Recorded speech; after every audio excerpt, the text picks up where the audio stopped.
നമുക്ക് നമ്മുടെ ഛായയിലും സാദൃശ്യത്തിലും മനുഷ്യനെ സൃഷ്ടിക്കാം. അരൂപിയായ ദൈവം തൻ്റെ ഛായയിലും സാദൃശ്യത്തിലുമാണ് മനുഷ്യന് രൂപം നൽകിയത്. ദൈവം അവനെ പോലെ തന്നെ, അതായത് തൻ്റെ ഏകജാതനായ യേശുക്രിസ്തുവിൻ്റെ സാദൃശ്യത്തിലും ഛായയിലുമാണ് നമ്മെ ഓരോരുത്തരെയും സൃഷ്ടിച്ചത്. കാരണം ദൈവം നമ്മളെ അത്രമാത്രം സ്നേഹിക്കുന്നു എന്നതിൻ്റെ അടയാളമാണ്. മറ്റെല്ലാ സൃഷ്ടികളിൽ നിന്നും വ്യത്യസ്തമായി ദൈവത്തിൻ്റെ ആത്മാവിനെ നമ്മളിൽ നിക്ഷേപിക്കുകയും ചിന്തിക്കുവാനും പ്രവർത്തിക്കുവാനുമുള്ള സ്വാതന്ത്ര്യവും അധികാരവും നൽകിക്കൊണ്ട് ദൈവം മനുഷ്യനെ സൃഷ്ടിച്ചു. ദൈവം തൻ്റെ അപരിമേയമായ സ്നേഹത്തിൽ നിന്നുമാണ് മനുഷ്യനെ സൃഷ്ടിക്കുന്നത്. ഈ സൃഷ്ടികളായ നാം ഓരോരുത്തരും ഈ ദൈവസ്നേഹം വ്യക്തിപരമായി അനുഭവിക്കണമെന്നും അത് മറ്റുള്ളവരുമായി പങ്കുവെച്ച് ജീവിക്കണമെന്നുമാണ് ദൈവം ആഗ്രഹിക്കുന്നത്. ദൈവം നമ്മെ എല്ലാവരെയും വ്യക്തിപരമായാണ് സ്നേഹിക്കുന്നത്. ആ സ്നേഹത്തിന് യാതൊരു വ്യവസ്ഥകളും അവിടുന്ന് സൂക്ഷിച്ചിട്ടില്ല. യാതൊരു വ്യവസ്ഥയുമില്ലാതെ ദൈവം നമ്മെ സ്നേഹിക്കുന്നു. ഈ സ്നേഹം നാം ഓരോരുത്തരും അനുഭവിച്ചറിയണമെന്നും അത് മറ്റുള്ളവരുമായി പങ്കുവെച്ച് ജീവിക്കണമെന്നും ദൈവം ആഗ്രഹിക്കുന്നു. ഈ ദൈവത്തിൻ്റെ സ്നേഹത്തെക്കുറിച്ച് വിശുദ്ധ ഗ്രന്ഥത്തിലൂടെ ഒന്ന് കടന്നു പോകുവാനായിട്ടാണ് നാം ഇന്ന് ആഗ്രഹിക്കുന്നത്. യെരമ്യായുടെ പുസ്തകത്തില് 31-ാം അധ്യായത്തില് 33-ാമത്തെ തിരുവചനത്തിലേക്ക് വരുമ്പോൾ നാം കാണുന്നുണ്ട്, കർത്താവ് അവന് പ്രത്യക്ഷനായി അരുളി ചെയ്തു, എനിക്ക് നിന്നോടുള്ള സ്നേഹം അനന്തമാണ്, നിന്നോടുള്ള വിശ്വസ്തത അചഞ്ചലവും. ദൈവം ഇവിടെ വചനത്തിലൂടെ വെളിപ്പെടുത്തുകയാണ്. അടിമത്തത്തിലേക്ക് പോയ ഇസ്രായേൽ ജനത്തോട്, അടിമത്തത്തിലായിരിക്കുന്ന പലസ്തീനരുടെ അടിമത്തത്തിലായിരിക്കുന്ന ഇസ്രായേൽ ജനത്തോട് ദൈവമായ കർത്താവ് പ്രവാചകനിലൂടെ സംസാരിക്കുകയാണ്. എനിക്ക് നിന്നോടുള്ള സ്നേഹം അനന്തമാണ്, നിന്നോടുള്ള വിശ്വസ്തത അചഞ്ചലവും. അതായത് ഒരിക്കലും അവസാനിക്കാത്തതും ഒരിക്കലും മാറ്റം വരാത്തതുമായ സ്നേഹവും വിശ്വസ്തതയും ദൈവം നമ്മോട് കാണിക്കുന്നുവെന്നും ആ സ്നേഹത്തിലും വിശ്വസ്തതയിലും നമ്മൾ ജീവിക്കണമെന്നും ദൈവം ആഗ്രഹിക്കുന്നു. മലാക്കിയിലൂടെ ദൈവം നമുക്ക് വെളിപ്പെടുത്തുന്ന സ്നേഹമുണ്ട്. അത് മലാക്കിയുടെ പുസ്തകം 1-ാം അധ്യായം 2-ാം തിരുവചനത്തിലാണ് കാണുന്നത്.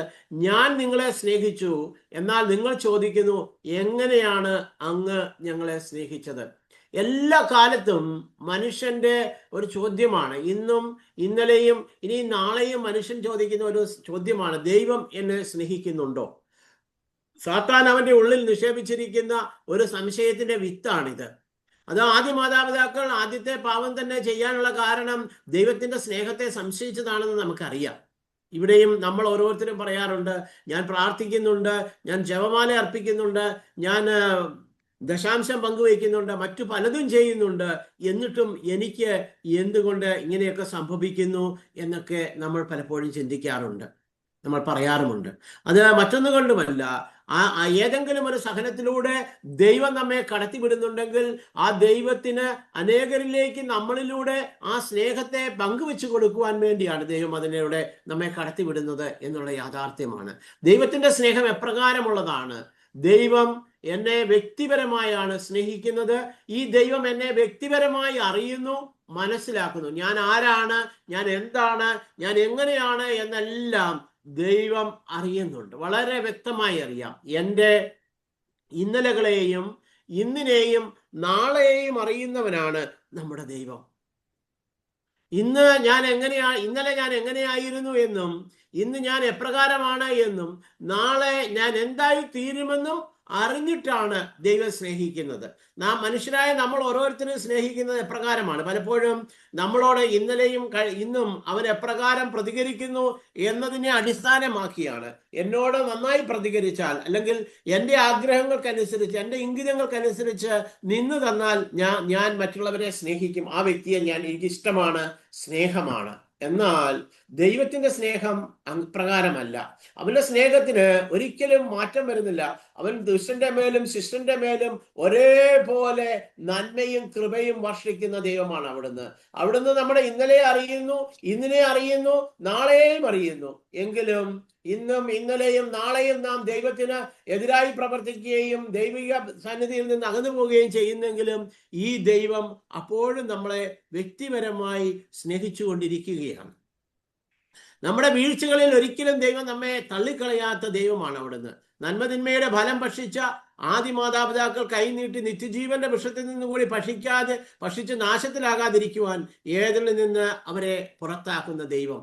പലപ്പോഴും നമുക്ക് തോന്നാറുണ്ട്, ദൈവം എന്തുകൊണ്ടാണ് ഒരു പാപം ചെയ്തതിന്റെ പേരിൽ ആദത്തെയും ഹവ്വയെയും ഏദൻ തോട്ടത്തിൽ നിന്ന് പുറത്താക്കിയത് എന്ന്. മനുഷ്യന് വേണ്ടി ഏദൻ തോട്ടം മുഴുവനും സൃഷ്ടിച്ച് പരിപാലിക്കാനായി ഏൽപ്പിക്കപ്പെട്ട മനുഷ്യൻ ദൈവത്തെ സംശയിച്ചുകൊണ്ട് സാത്താന്റെ വാക്ക് കേട്ട് പാപത്തിനടിമയായപ്പോൾ അവൻ നന്മതിന്മയുടെ ഫലം ഭക്ഷിച്ചത് മൂലം ഇനി അവൻ നിത്യജീവന്റെ വൃക്ഷത്തിൽ നിന്നൂടെ ഭക്ഷിക്കുകയാണെങ്കിൽ അവനെ ഒരിക്കലും രക്ഷിക്കുവാൻ സാധ്യമല്ല എന്നുള്ള ദൈവത്തിന്റെ ബോധ്യമാണ്. ഇനിയും അവൻ ഒരിക്കലും പാപത്തോടു കൂടി ആയിരിക്കുന്ന മനുഷ്യൻ അമർത്യനായിരുന്നാൽ അവനെ രക്ഷിക്കുക അസാധ്യമാണെന്ന് തിരിച്ചറിയുന്ന ദൈവമാണ്. ആ ദൈവത്തിന്റെ സ്നേഹമാണ് അവനെ പർദീസയിൽ നിന്ന് പുറത്താക്കുന്നത് എന്ന് നമുക്കറിയാം. സകല സൃഷ്ടിയുടെ മേലും ആധിപത്യമുള്ളവനും അധികാരമുള്ളവനുമായിരിക്കുവാനായിട്ടാണ്, അവയെ നിയന്ത്രിക്കുവാനും നയിക്കുവാനും ദൈവം ആഗ്രഹിക്കുന്ന വിധം അതിനെ പരിപാലിക്കാനുമായിട്ടാണ് ദൈവം മനുഷ്യനെ സൃഷ്ടിച്ചതും ഏദനിലാക്കിയതും. എന്നാൽ ആ ദൈവത്തിന്റെ സ്വരത്തിൽ നിന്ന് നമ്മൾ അകന്നു പോയത് കൊണ്ട്, ആ ദൈവസ്വരത്തിനായി നമ്മൾ കാതു കൊടുക്കാതിരുന്നത് കൊണ്ട്, നമ്മൾ സാത്താന്റെ വചനത്തെ കേട്ടതുകൊണ്ട് പാപം ചെയ്യുകയും ഇനിയും അവിടെയുള്ള നിത്യജീവന്റെ വൃക്ഷത്തിൽ നിന്ന് ഭക്ഷിച്ച് ഇവൻ അമർത്യനായി തീരരുത് എന്നുള്ള ദൈവത്തിന്റെ കരുതലാണ് ആദത്തിനെയും ഹവ്വയെയും ഏദൻ തോട്ടത്തിൽ നിന്ന് പുറത്താക്കുവാനുള്ള കാരണമെന്ന് നമുക്കറിയാം. ഈജിപ്തുകാരിയായ ഹാഗാർ എന്ന പെൺകുട്ടിയുടെ ജീവിതത്തിലേക്ക് വരുമ്പോൾ നമുക്ക് കാണുവാൻ സാധിക്കുന്നുണ്ട്. ഉൽപ്പത്തിയുടെ പുസ്തകം 16-ാം അധ്യായം 8-ാം തിരുവചനത്തില് സാറായിയുടെ ദാസിയായിരുന്ന അവള്, സാറായിയുടെയും അബ്രാഹത്തിന്റെയും ആലോചനയുടെ പരമായി അവൾ അബ്രാഹത്തിൽ നിന്ന് ഗർഭം ധരിക്കുകയും ഗർഭിണിയായി തീർന്ന അവള് തൻ്റെ യജമാനത്തിയെ ചോദ്യം ചെയ്യുകയും ചെയ്തപ്പോൾ അവളോട് ഈ പ്രശ്നം അബ്രാഹത്തിന്റെ മുൻപിൽ സാറായി അവതരിപ്പിക്കുമ്പോൾ സാറായിയോട് പറയുന്നുണ്ട്, ഇന്നും ഈ ഹാഗാർ നിന്റെ അടിമയാണ്, അതുകൊണ്ട് നിനക്കിഷ്ടമുള്ളതുപോലെ പ്രവർത്തിക്കാം. അന്ന് മുതൽ അവളോട് ക്രൂരമായി പ്രവർത്തിക്കുവാൻ ആരംഭിക്കുമ്പോൾ അവൾ ജീവിക്കുവാൻ നിവൃത്തിയില്ലാതെ മരുഭൂമിയിലേക്ക് ഇറങ്ങി ഓടുന്ന ആ ദാസി പെൺകുട്ടിയോട് ദൈവം ചോദിക്കുകയാണ്, ഹാഗാറെ, നീ എവിടെ നിന്ന് വരുന്നു, എങ്ങോട്ട് പോകുന്നു? ലക്ഷ്യമില്ലാതെ തൻ്റെ യജമാനത്തിയുടെ ഭവനത്തിൽ നിന്ന് ഇറങ്ങി പുറപ്പെടുന്ന അവളെ ദൈവം വളരെ വ്യക്തിപരമായി തിരിച്ചറിയുകയാണ്. അവളെ പേര് വിളിച്ചുകൊണ്ട് അവളോട് പറയുകയാണ്, നീ എവിടെ നിന്നാണ് വരുന്നത്, എങ്ങോട്ടാണ് പോകുന്നത്? നീ തിരികെ പോകുക, നിന്റെ യജമാനത്തിയുടെ ഭവനത്തിൽ പോയി നീ അവിടെ ആയിരിക്കുക. മനോഹരമായൊരു വാഗ്ദാനമാണ് അവൾക്ക് അവിടെ നിന്ന് നൽകുന്നത്. നിന്നിലൂടെ ജനിക്കാൻ പോകുന്ന പുത്രനിൽ നിന്ന് ഞാനൊരു വലിയ ജനതയെ ഉത്ഭവിക്കും എന്ന് പറഞ്ഞുകൊണ്ട് അവളെ ആശ്വസിപ്പിച്ച് വീണ്ടും തൻ്റെ യജമാനത്തിയുടെ പക്കലേക്ക് തിരിച്ചയക്കുന്ന ദൈവത്തിന്റെ സ്നേഹമാണ് നാം കാണുന്നത്. ഉൽപ്പത്തി 45:7 കടന്നു പോകുമ്പോൾ നാം കാണുന്നുണ്ട്, സഹോദരന്മാരാൽ വിൽക്കപ്പെട്ട് പൊത്തീഫറിന്റെ വീട്ടിൽ വേലക്കാരനായി ജീവിച്ച് അനേക വർഷം ജയിൽവാസം അനുഭവിച്ച് എല്ലാം കഴിഞ്ഞ് ഫറവോയുടെ കൊട്ടാരത്തിന്റെ അധിപനായി തീർന്ന ജോസഫ് തൻ്റെ സഹോദരന്മാരോട് പറയുന്ന ഒരു വാക്യമുണ്ട്, നിങ്ങൾക്ക് ഭൂമിയിൽ സന്തതികളെ നിലനിർത്താനും വിസ്മയകരമായ രീതിയിൽ രക്ഷ നൽകുവാനും വേണ്ടി ദൈവം എന്നെ നിങ്ങൾക്ക് മുമ്പേ ഇങ്ങോട്ട് അയച്ചതാണ്.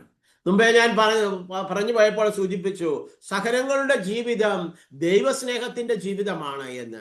പൂർവ്വ ജോസഫ് ഒരു മനുഷ്യനെ സംബന്ധിച്ചിടത്തോളം അനുഭവിക്കാവുന്നതിൽ അധികമായ സഹനങ്ങളുടെ ജീവിതത്തിലൂടെ കടന്നുപോയവനാണ്. എന്നാൽ അവൻ ആ ദൈവത്തിന്റെ സ്നേഹം ദൈവം ആഗ്രഹിക്കുന്ന വിധത്തിൽ അനുഭവിച്ചറിയുവാൻ സാധിച്ചത് കൊണ്ട് തൻ്റെ സഹോദരന്മാരെ അവന് സ്നേഹിക്കുവാനായിട്ട് സാധിക്കുന്നു, അവരെ ഉൾക്കൊള്ളുവാനായിട്ട് സാധിക്കുന്നു. പലപ്പോഴും നമ്മുടെ ജീവിതത്തിൽ സംഭവിക്കുന്ന എന്താണ്, ഈ ദൈവത്തിന്റെ സ്നേഹം നമുക്ക് അനുഭവിക്കാൻ സാധിക്കാത്തത് കൊണ്ട് നമ്മുടെ സഹോദരങ്ങളെ അവരായിരിക്കുന്ന അവസ്ഥയിൽ സ്നേഹിക്കുവാനും ഉൾക്കൊള്ളുവാനും സാധിക്കാതെ പോകുന്നു എന്നുള്ളതാണ് നമ്മുടെ ജീവിതത്തിൽ സംഭവിക്കുന്ന ഏറ്റവും വലിയ വീഴ്ച എന്നുള്ളത്.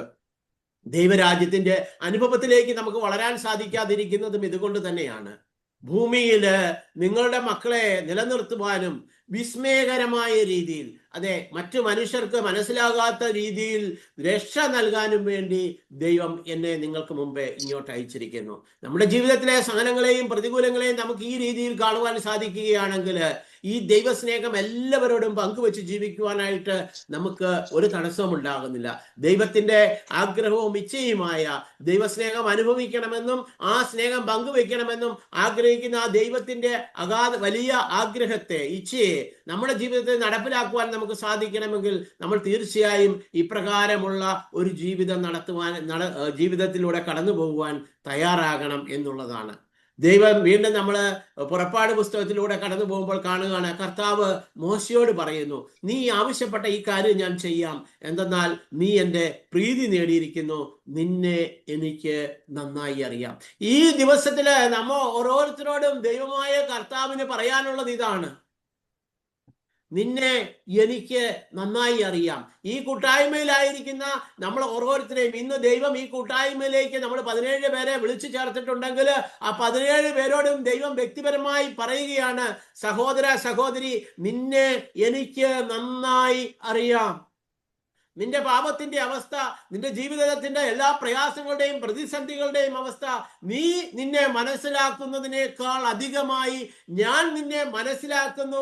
നീ ആയിരിക്കുന്ന ഇപ്പോൾ നീ എപ്രകാരമായിരിക്കുന്നു, ഏത് നരകക്കുഴിയിലാണ് നീയെങ്കിലും നിന്നെ ഞാൻ ആ അവസ്ഥയിൽ സ്നേഹിക്കുന്നു എന്ന് വെളിപ്പെടുത്തുന്ന ദൈവം മോശയിലൂടെ, പുറപ്പാട് പുസ്തകത്തിലൂടെ വെളിപ്പെടുത്തി തരുന്നത് ഈ സ്നേഹത്തിന്റെ വഴിയാണ്.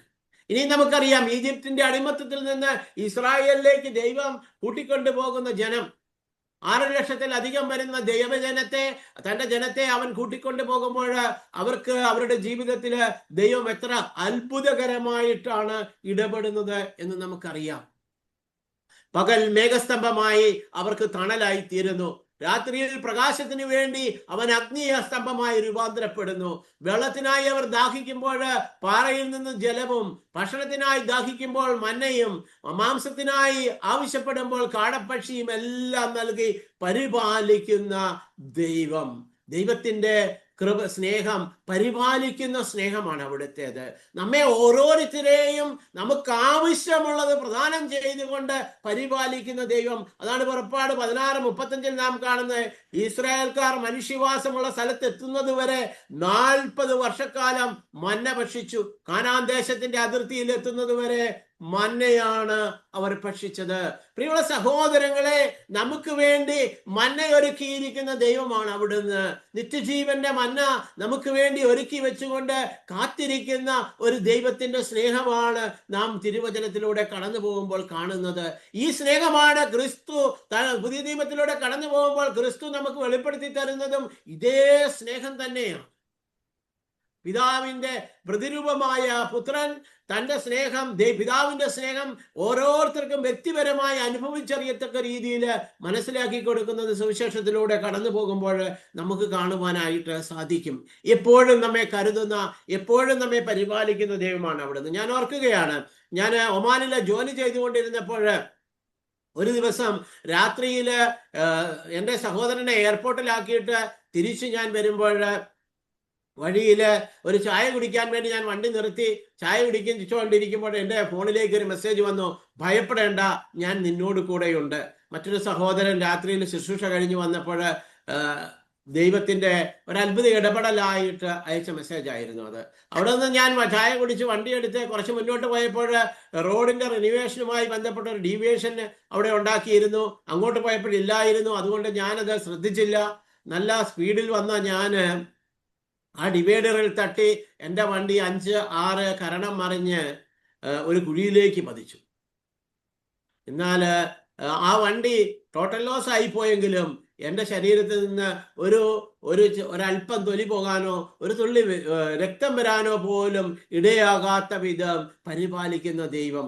ഈ സംഭവം എൻ്റെ ജീവിതത്തിൽ സംഭവിക്കുമെന്ന് അറിയാവുന്ന ദൈവം അതിന് 15 മിനിറ്റ് മുമ്പേ തന്നെ എന്നോട് പറഞ്ഞു, ഭയപ്പെടേണ്ട, ഞാൻ നിന്റെ കൂടെയുണ്ട്. നിന്നെ പരിപാലിക്കുവാനായി, നിന്നെ നയിക്കുവാനായി ഞാൻ നിന്റെ കൂടെയുണ്ട്. ഇത് എൻ്റെ ജീവിതത്തിൽ മാത്രമല്ല, നമ്മുടെ ഓരോരുത്തരുടെയും ജീവിതത്തിൽ ദൈവം ഇപ്രകാരം ഇടപെടാൻ ആഗ്രഹിക്കുന്നു. ഇപ്രകാരം ഇടപെട്ടുകൊണ്ടിരിക്കുകയും ചെയ്യുകയാണ് ചെയ്യുന്നത്.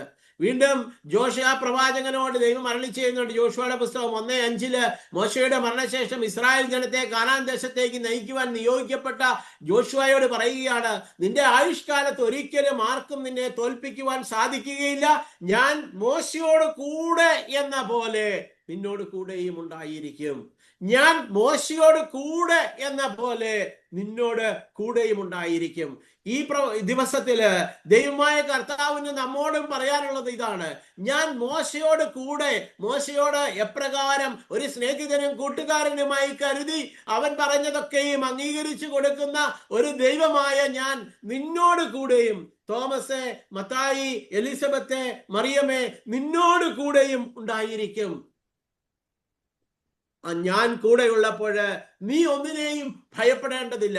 ഒരു തിന്മയ്ക്കും നിന്നെ തോൽപ്പിക്കുവാൻ സാധിക്കുകയില്ല. ഒരു ദുഷ്ട മനുഷ്യനും നിന്റെ മേലെ ആധിപത്യവും അധികാരവും പുലർത്താൻ സാധിക്കുകയില്ല. നീ ഒന്ന് മാത്രം ചെയ്താൽ മതി. നീ എൻ്റെ സ്നേഹം അനുഭവിക്കണം.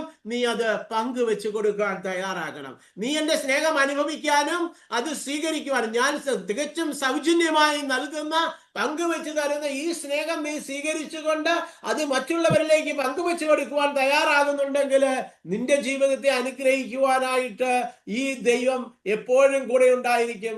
നിന്നെ ലോകം ഒരിക്കലും പരാജിതനെന്നോ പരിത്യക്തനെന്നോ ഉപേക്ഷിക്കപ്പെട്ടവനെന്നോ വിളിക്കാൻ ഇടവരാത്ത വിധം അവൻ നമ്മെ കാക്കും. കാരണം നമുക്ക് വേണ്ടി മറ്റൊരുവൻ ബലിയായി തീർന്നിട്ടുണ്ട്.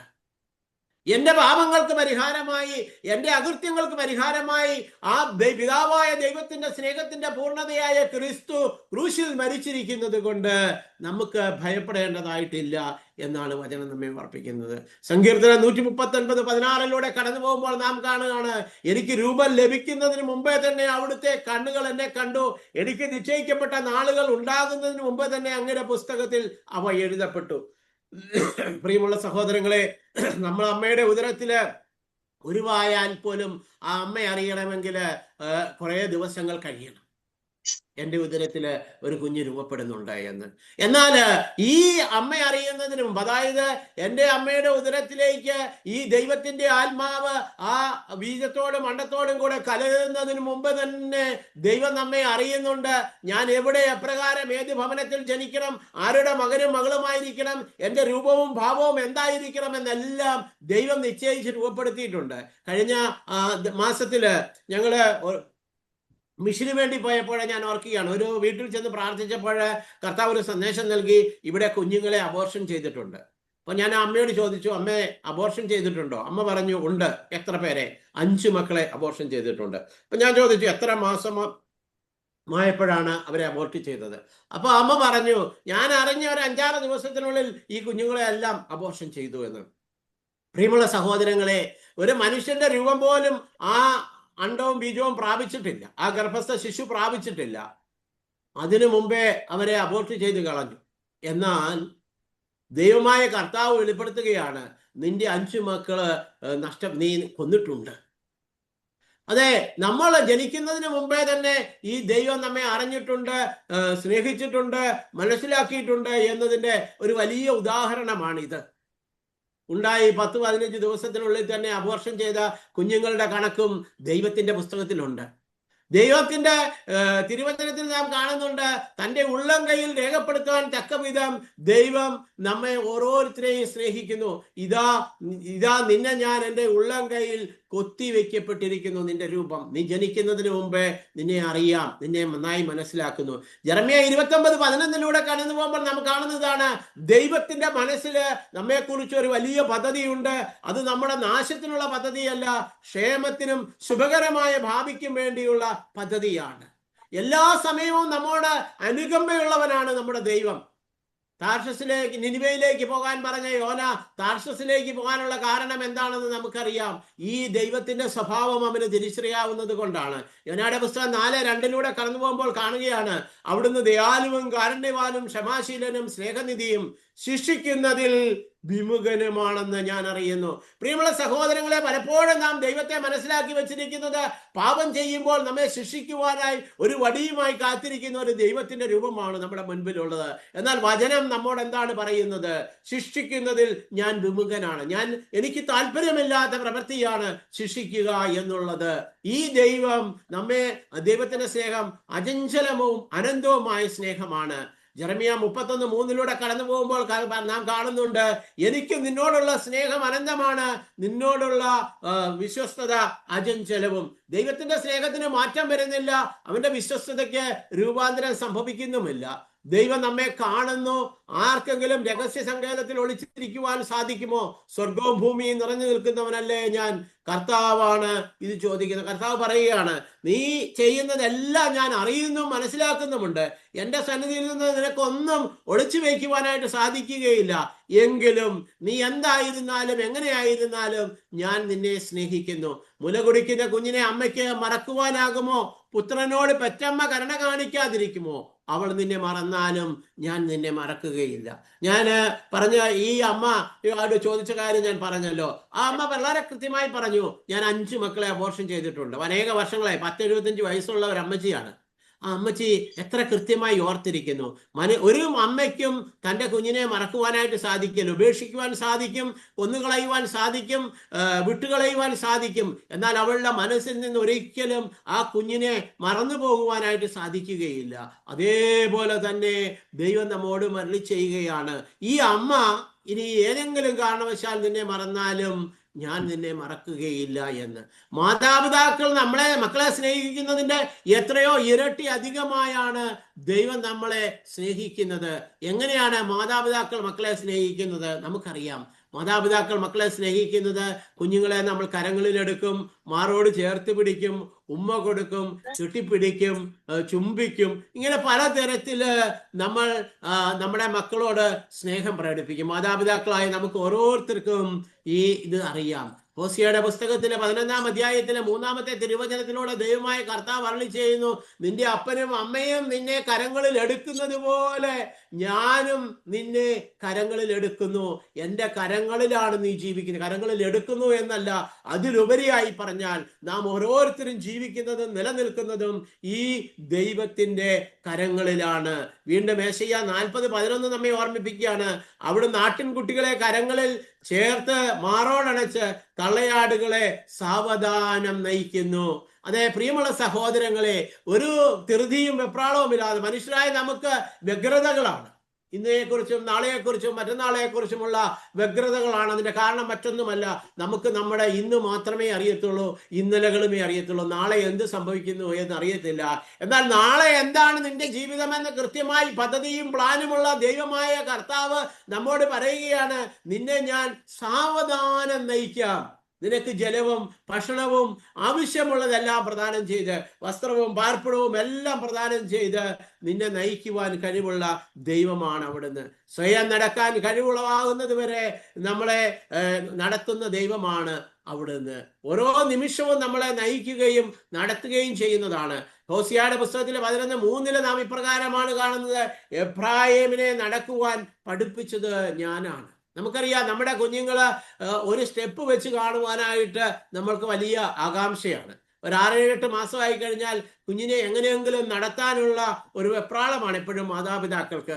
അവനെ കയ്യെ പിടിച്ച് 2 കൈയിലും പിടിച്ച് കാല് പൊക്കി നടക്കുവാനായിട്ട് നാം പ്രേരിപ്പിക്കുന്നു. കർത്താവ് അരുളി ചെയ്യുകയാണ്, നിങ്ങളുടെ കുഞ്ഞുങ്ങളെ നടക്കുവാൻ പഠിപ്പിക്കുന്നത് പോലെ ഞാനും നിങ്ങളെ നടക്കുവാൻ പഠിപ്പിച്ച ദൈവമാണ്. എങ്ങനെ? പാപത്തിൽ നിന്നകന്ന്, തിന്മയുടെ വഴിയിൽ നിന്നകന്ന് എൻ്റെ സ്നേഹത്തോട് ചേർന്ന് നടന്ന് ജീവിക്കുവാൻ പഠിപ്പിക്കുന്നത് അവിടുന്നാണ്. നീ വലത്തോട്ടോ ഇടത്തോട്ടോ തിരിയുമ്പോൾ നിന്റെ കാതുകളുടെ പിന്നിൽ ഒരു സ്വരം ശ്രമിക്കും, ഇതാണ് വഴി, ഇതിലേ പോകുക എന്ന്. യേശയ്യാ 30:21 തിരുവചനമാണിത്. നീ വലത്തോട്ടോ ഇടത്തോട്ടോ തിരിയുമ്പോൾ ഞാൻ ഓർക്കുകയാണ്, എപ്പോഴും ഞാൻ എവിടെയെങ്കിലും പോകുവാനായിട്ട് ആരംഭിക്കുമ്പോൾ ഞാനൊന്ന് പ്രാർത്ഥിക്കും, കർത്താവേ ഞാൻ അവിടേക്ക് പോകണമോ പോകണ്ടയോ, എന്ത് ചെയ്യണമെന്ന്. അപ്പോൾ വളരെ വ്യക്തമായി എൻ്റെ ജീവിതത്തിൽ ദൈവം ഇടപെടുന്ന അനുഭവങ്ങൾ, ആയിരക്കണക്കിന് അനുഭവങ്ങൾ എനിക്ക് പങ്കുവയ്ക്കാനായിട്ട് സാധിക്കും. ഒരു സ്ഥലത്തേക്ക് പോകുമ്പോഴും പലപ്പോഴും എൻ്റെ മനസ്സിൽ ആ സമയത്തൊരു പ്രേരണ ഉണ്ടാകും, പോകാം, ഇന്നയാളെ കാണാം, ഈ വ്യക്തിയോട് സംസാരിക്കാമെന്ന്. കൃത്യമായും അവിടെ ചെല്ലുമ്പോൾ ആ വ്യക്തിയെ കാണുവാനും കണ്ടുമുട്ടുവാനും ആ വ്യക്തിയോട് സംസാരിക്കാനും ആ കാര്യങ്ങൾ കൃത്യമായി നടപ്പിലാക്കുവാനും എനിക്ക് സാധിക്കാറുണ്ട്. അതേ പ്രിയമുള്ളവരെ, ദൈവം നമ്മളെ കരുതുകയാണ് ചെയ്യുന്നത്. ഒരമ്മ തൻ്റെ കുഞ്ഞിന് വേണ്ടി സ്വയം കഴിക്കുവാൻ പ്രാപ്തമാകുന്നത് വരെ എപ്രകാരം അവന് ഭക്ഷണം നൽകുന്നുവോ, അതായത് ഒരിക്കലും കുഞ്ഞ് വിശന്ന് കരഞ്ഞിട്ടല്ല അവർക്ക് ഭക്ഷണം നൽകുന്നത്, പകരം കുഞ്ഞിന് വിശക്കുന്നു എന്ന് അമ്മയുടെ ഹൃദയം സ്വയം മന്ത്രിക്കുകയാണ്. കുഞ്ഞിന് ആഹാരം കൊടുത്തിട്ടില്ല, അവൾക്ക് ഇപ്പൊ കൊച്ചിന് ഭക്ഷണം കൊടുക്കണമെന്ന്. ഞാൻ ഓർക്കുകയാണ്, എൻ്റെ കുഞ്ഞുങ്ങൾ ചെറുതായിരുന്നപ്പോൾ എൻ്റെ ജീവിത പങ്കാളി ഞങ്ങൾ യാത്ര ചെയ്ത് പോകുമ്പോൾ എന്നോട് പറയും, വണ്ടി നിർത്ത്, കൊച്ചിന് വിശക്കാൻ തുടങ്ങിക്കാണും, കൊച്ചിന് കൊടുക്കാം. അപ്പൊ ഞാൻ പലപ്പോഴും പറയും, കൊച്ചുറങ്ങുകയല്ലേ. അപ്പൊ അവള് പറയും, കൊച്ചുറങ്ങുകയാണെങ്കിലും കൊച്ചിന് വിശക്കുന്നുണ്ട്, കൊച്ചിന് ഭക്ഷണം കൊടുക്കേണ്ട സമയമായി. ഇതുപോലെ നമുക്ക് വേണ്ടി ഭക്ഷണം ഒരുക്കുന്ന ദൈവമാണ് അവിടുന്ന്. അത് ശാരീരികമായ ഭക്ഷണം മാത്രമല്ല, നമ്മുടെ നിത്യജീവൻ ആവശ്യമായ ആത്മീയ ഭക്ഷണവും എപ്പോഴും കരുതി വയ്ക്കുന്ന ഒരു നല്ല ദൈവമാണ് അവിടുന്ന്. പ്രിയമുള്ളവരെ, ഈ ശുശ്രൂഷ ക്ലാസ്സിലൂടെ കടന്നു പോകുമ്പോൾ നമ്മുടെ മനസ്സിലേക്ക് വരുന്ന ഒരു ചോദ്യമുണ്ട്, നമ്മളെ നിരന്തരം അലട്ടുന്ന ഒരു ചോദ്യമുണ്ട്, ദൈവം ആരെയാണ് ഏറ്റവും അധികം സ്നേഹിക്കുന്നത്? പലപ്പോഴും നമ്മൾ ചിന്തിക്കും, നന്മ ചെയ്യുന്നവരെയാണ് ദൈവം സ്നേഹിക്കുന്നത്, അല്ലെങ്കിൽ പരിതപിക്കുന്നവരെയാണ് ദൈവം സ്നേഹിക്കുന്നത്, അല്ലെങ്കിൽ പശ്ചാത്തപിച്ച് മടങ്ങി വരുന്നവരെയാണ് സ്നേഹിക്കുന്നത്, ഒരിക്കലും പാപം ചെയ്യാത്തവരെയാണ് ദൈവം സ്നേഹിക്കുന്നത്. എന്നാൽ ദൈവത്തിന്റെ വചനം നമ്മോട് പറയുന്നു, ദൈവം എല്ലാവരെയും വ്യക്തിപരമായി സ്നേഹിക്കുന്നുവെന്ന്. എനിക്ക് നിന്നോടുള്ള സ്നേഹം നിസ്സീമമാണ് എന്നാണ് തിരുവചനത്തിലൂടെ അവിടെ അരുളി ചെയ്തത്. അതിന്റെ ഏറ്റവും വലിയ അടയാളമാണ് സുവിശേഷത്തിലൂടെയുള്ള ക്രിസ്തുവിന്റെ ജീവിതം നമുക്ക് വരച്ചു കാണിച്ചു തരുന്നത്. ക്രിസ്തു എന്താണ് ജനിച്ച് തന്റെ പരസ്യ ജീവിതം ആരംഭിച്ചപ്പോൾ അവിടുന്ന് പ്രവർത്തിക്കുന്ന ഓരോ അത്ഭുത പ്രവർത്തികളും എന്താണ്? ആ മനുഷ്യനോട് അനുകമ്പ തോന്നിയും ദയ തോന്നിയും സ്നേഹം തോന്നിയും അവൻ അത്ഭുതങ്ങൾ പ്രവർത്തിക്കുന്നു. സമറിയാക്കാരി സ്ത്രീക്ക് വേണ്ടി കിണറ്റിൻകരയിൽ കാത്തിരിക്കുന്ന ദൈവത്തിന്റെ സ്നേഹം, മകൾ മരിച്ചുപോയ ശവമഞ്ചത്തിൽ വഹിക്കപ്പെട്ടു പോകുന്ന കുഞ്ഞിനെ ഉയർപ്പിച്ചുകൊണ്ട് വിധവയായ അമ്മയ്ക്ക് തിരികെ നൽകുന്ന ദൈവത്തിന്റെ സ്നേഹം, ഇങ്ങനെ എത്ര അധികമായാണ് സുവിശേഷത്തിലൂടെ കടന്നു പോകുമ്പോൾ ഈ ദൈവത്തിന്റെ സ്നേഹം നമുക്ക് കണ്ടെത്തുവാനായിട്ട് സാധിക്കുന്നു. അതുകൊണ്ടാണ് പൗലോസ്ലീഹ പറയുന്നത്, നിങ്ങൾക്ക് ഓരോരുത്തർക്കും ക്രിസ്തുവിന്റെ സ്നേഹത്തിന്റെ നീളവും വീതിയും ആഴവും ഉയരവും മനസ്സിലാക്കുവാൻ സാധിക്കണമെന്ന്.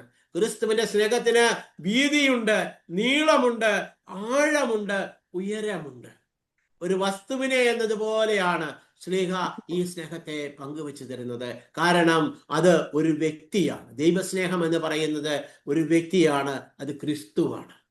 ഈ സ്നേഹത്തിലേക്ക് വളരുവാനായിട്ട് ദൈവം നമ്മെ ഓരോരുത്തരെയും വിളിക്കുകയാണ്. ദൈവം നമ്മളിൽ നിന്ന് ആഗ്രഹിക്കുന്നതും ആവശ്യപ്പെടുന്നതും ഇതാണ്. ദൈവം നമ്മെ ഓരോരുത്തരെയും വ്യക്തിപരമായി വ്യവസ്ഥകളില്ലാതെ ഇപ്പോൾ ഞാൻ ആയിരിക്കുന്ന അവസ്ഥയിൽ സർവശക്തിയോടും കൂടി എന്നെ സ്നേഹിക്കുന്നു. ആ സ്നേഹം ഞാൻ അനുഭവിച്ചറിയണമെന്നും മറ്റുള്ളവരുമായി പങ്കുവെച്ച് ജീവിക്കണമെന്നും ദൈവം ആഗ്രഹിക്കുന്നു. സർവശക്തിയോടും കൂടി നമ്മെ സ്നേഹിക്കുന്ന ദൈവത്തെ പൂർണ്ണ മനസ്സോടും പൂർണ്ണ ആത്മാവോടും സർവശക്തിയോടും കൂടി നമ്മൾ സ്നേഹിക്കണമെന്നും ആ സ്നേഹത്തിന്റെ നിറവിൽ നിന്ന് നാം പങ്കുവെച്ചു കൊടുക്കണമെന്നും ദൈവം ആഗ്രഹിക്കുകയാണ്. ഒരു പാത്രം നിറയെ അതിൽ വെള്ളം ഇരുന്നാൽ അതിലേക്ക് വീണ്ടും വെള്ളം നിറയ്ക്കുവാനായിട്ട് സാധിക്കുകയില്ല. എന്നാൽ ആ പാത്രത്തിൽ നിന്ന് വെള്ളം പകർന്നു കൊടുത്തുകൊണ്ടിരിക്കുകയാണെങ്കിൽ വീണ്ടും അതിലേക്ക് ധാരാളം വെള്ളം നമുക്ക് ഒഴിക്കുവാനായിട്ട് സാധിക്കും. ഇതുപോലെയാണ് ദൈവസ്നേഹവും. ദൈവത്തിൽ നിന്ന് നാം ആർജിച്ചെടുക്കുന്ന ഈ ദൈവസ്നേഹം മറ്റുള്ളവരുമായി പങ്കുവെച്ച് ജീവിക്കുവാനായി നാം തയ്യാറാകുമ്പോൾ, അത് കൊടുക്കുവാനായി പങ്കുവയ്ക്കുവാനായി തയ്യാറാകുമ്പോൾ, അവർ ആയിരിക്കുന്ന അവസ്ഥയിൽ വ്യവസ്ഥകളൊന്നും കൂടാതെ ഞാൻ മറ്റുള്ളവരെ സ്നേഹിക്കുവാനും ഉൾക്കൊള്ളുവാനും തയ്യാറാകുമ്പോൾ വീണ്ടും വീണ്ടും ദൈവസ്നേഹം ഒരു നദി പോലെ നമ്മളിലേക്ക് ഒഴുകി വരികയും ആ ദൈവസ്നേഹത്തിന്റെ അനുഭവത്തിന്റെ ആനന്ദത്തിൽ ജീവിക്കുവാൻ നമുക്ക് സാധിക്കുകയും ചെയ്യും. അപ്പോൾ നമ്മുടെ ജീവിതം ഉത്കണ്ഠകളുടെയും ആകുലതകളുടെയും പ്രയാസങ്ങളുടെയും പ്രതിസന്ധികളുടെയും നിന്ന് അകന്ന് ജീവിക്കുവാനായിട്ട് സാധിക്കും. എന്നിൽ നിന്ന് ദൈവസ്നേഹം ഒഴുകുമ്പോൾ അത് മറ്റുള്ളവർ സ്വീകരിച്ച് അവരെ കുടിക്കും.